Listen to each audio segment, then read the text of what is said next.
yaragiye jewe karadogoma umwana wa Karangwa nazuramuka nuguru uje muryango kagaho kagazorenganako ziba atari jewe nukuri ziba atari jewe ivyo nivyo nkunda kubibona buri munsi murabona Zanda ariko arafyina cece kibanza nashatse kibaza bibi Zanda navyarazi jerero wowe gusa akora akazi naguhaye kicigera ko mutwe umuti akatarese abagase nukuri kasoka kasohanja nukuri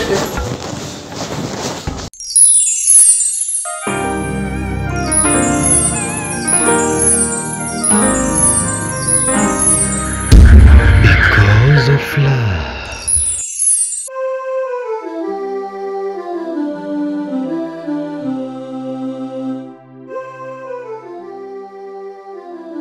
Ya, niki chenye momodi.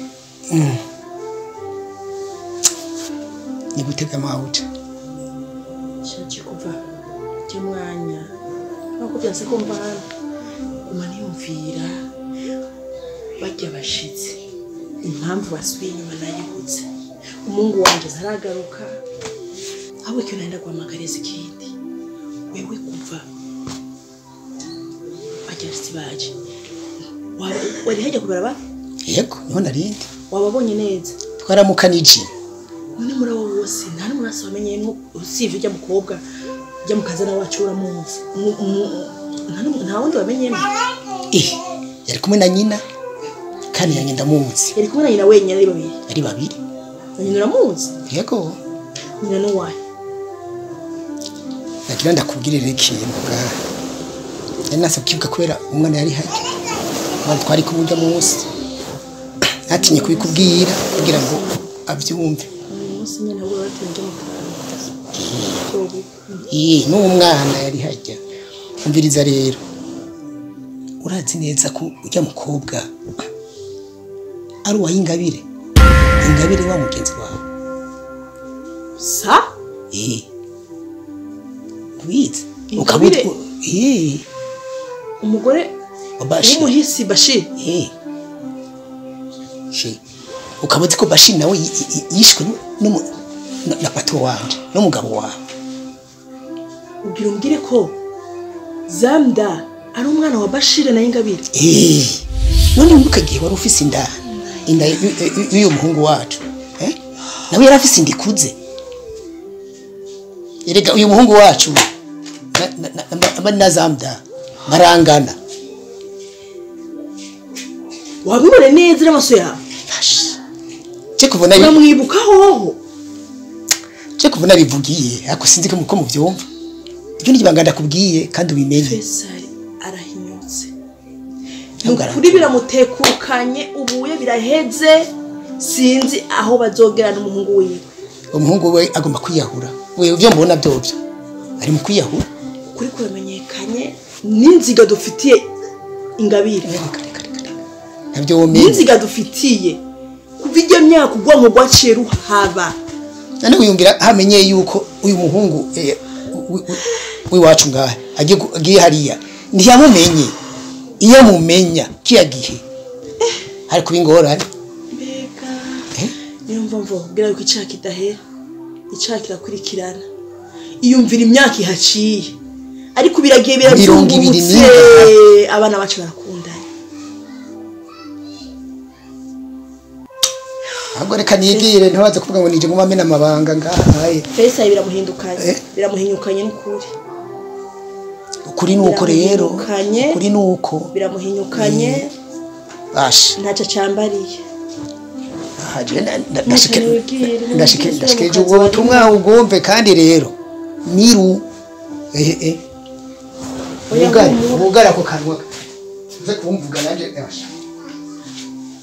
Nana mushobora byose inyuma y'imyaka ihaciye byaribagiranye atanumwe akivyibuka bigarutse bushasha. Sinzi aho Faisal azoshika n'umuhungu wiwe. Umuhungu wategeza kumenya ukuri.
Zamu.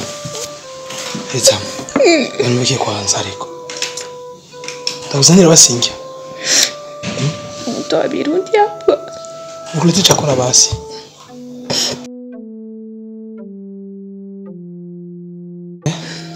Ukikana ria hivyo sio vizuri. Nikulete chakula basi. Sitaki. Lakini Zamuda. Ukikana ria hivyo utakuja kujikokotea ugonjwa wa roho. Utakuja kugua ugonjwa wa roho. Vya dunia niwe biheza. Tusikolese jakora kuri basi na kidogo. Unakara utaki kuongeza. Nakuomba nipe muda mdogo. Lakini sasa vya dunia nimesema muda mdogo. Usiriye. Nimtachachi. Sasa nitaka uzuni. Tuta sijakora basi yo.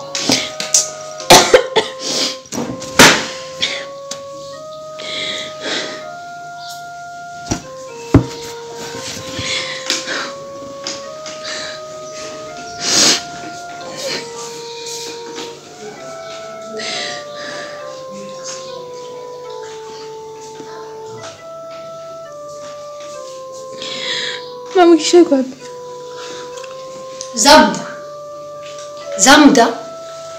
Zamda ni hichi ni vitu gani wewe? Anaambia kwanza, naambilisha ukweli ni vitu gani tena? Ona. Inuka Zamda. Inuka unaambia ni nini? Tatizo gani limefika? Mbona umetoka hapa na mama wako mkaenda? Unaambia sasa mnaenda kuona mpenzi wako. Sasa ni vitu gani tena? Kwa mtu mwisho jana anambia sasa uko nalia, mimi kuna jilia yangu gani? Nimeenda. Kumekuwa nini tena? Nimeenda na mama. Kisha tumefika pale.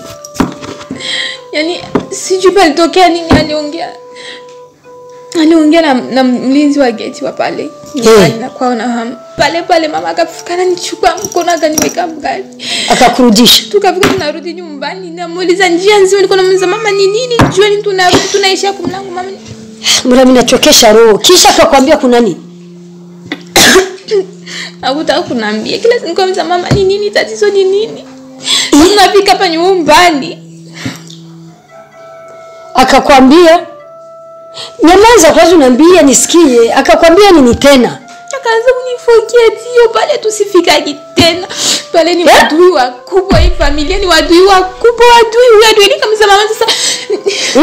Aseme ni wadui gani wamefanya nini? Mbona hama nifika hapa walimliongea naye mnamjua ni wadui gani? Namuuliza na ananisaidia anataka kunipiga ati niache nisifikagi pale. Eti hamu kabisa no kabisa sikanyagagi nyumba tena eti yani si amekwambia pale kwenye mkoa mnaenda. Yaani pale kwa mkoa unaenda. Kaona mchumba wako. Ile nyumba ni wadui wetu. Ni wadui gani bibi? Mama ameshafika hapa bibi umemuona. Wadui gani? Niko naelewa video. Sikia sasa nikwambie. Zamda sikia nikueleweshe. Sikia nikueleweshe. Gani bibi? Elewa kwanza hivi. Wewe na mimi sijui mama ameongea nini na yule. Unasikia? Labda kuko kitu chaje kimetuma amemwambia vile. Afu mama wako achukue kama wale ni wadui zetu. Hatujui. Amekata mwasifikagi hapa. Achana na havyo, achana.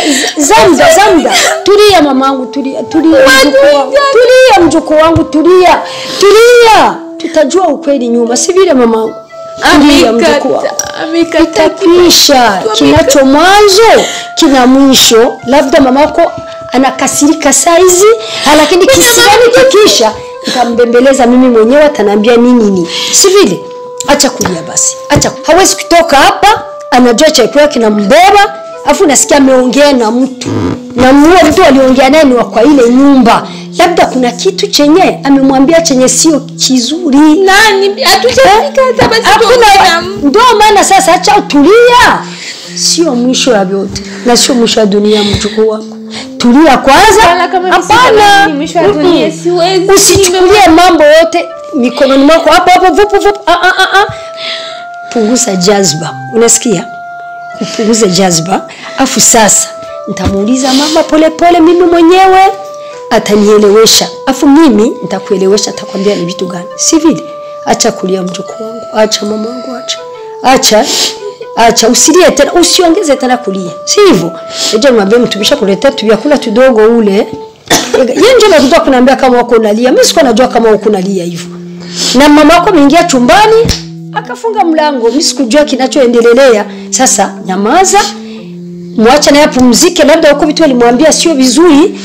Akishapumzika vizuri mimi mwenyewe nitaenda kumuuliza ni nini. Akinielewesha na mimi nitakwambia. Sio? Acha nimwambie mtumisha kupeleka kula. Haya, utakula na roho nzuri mpenzi wako ni ule. Haendi fasi ni mpenzi wako mtoto wangu. Sawa.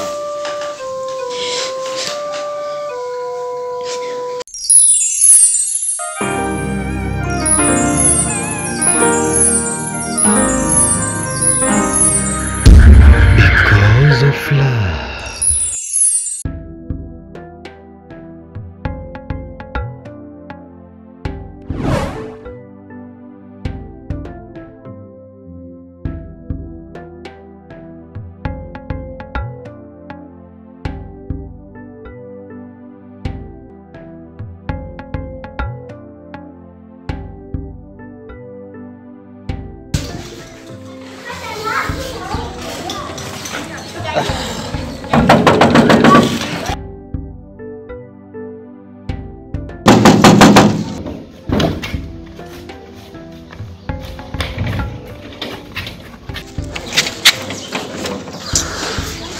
Vicha, sawa.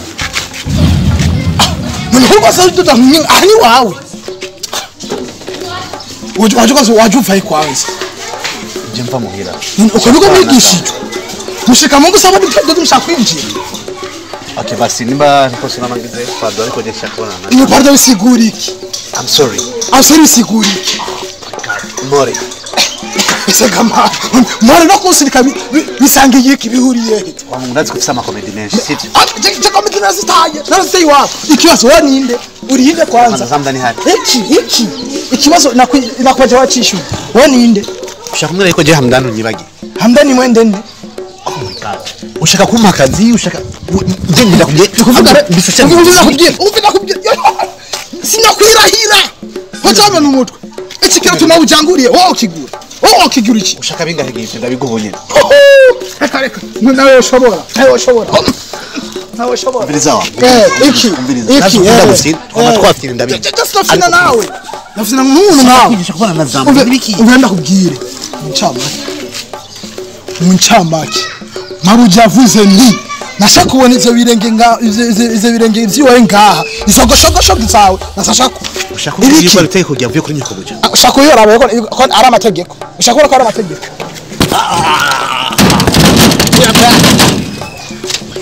Aduka subira. Asiwanyu. Ibiki. Ushaka kubwira ko itego kujya vuye kuri nyoko buja. Ja baranse ko sosubira ngaha. Ushaka kwigira iki. Byamvuye kuki. Ushaka kwimenya. Genda ubaze so. Chagiti gituri rwako n'icindi. Amriza basi amagara basizamira. Oye amagara basizamira. Nutugore. Hasi waje. Akunisha jaka. Ugari gatari bwamena ko so nguru ubundi wewe.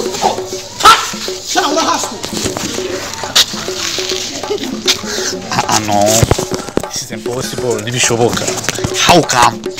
Gute, for which reason? Shamda, come on. Phone yawe yabayiki. Oh my god. Hewe, umviriza basi. Ndagwa mahera basi ushoboka basi. Muhamagare basi tuvugane anyene kuri portail. Muhamagare basi rimwe gusa jyanye. Ukumbira wakigabo, umvira ndakubwira. Ikintu kimwe wamenya. Amunkora ngirimo masitovya. Kuri ubwo rero, Jesse shakoza kwirukana akazi kwera wewe. Point entry, twarabihejeje. Okay. Uzohira habije moro mbubara. Umvira kubwire rero, akanyuma ndagutekereye. Ukazosubira ngaha. tuzokugira nkakuma bagize umwana w'intama None drago. Urapfa kubita ubunye. usiga yushaka gukubita reka kunkanga jewe warazi jewe urazi cyo ndico zoka ngabandi abone ibintu giswahili apana jewe jana mutara mukanyesha jorazi jewe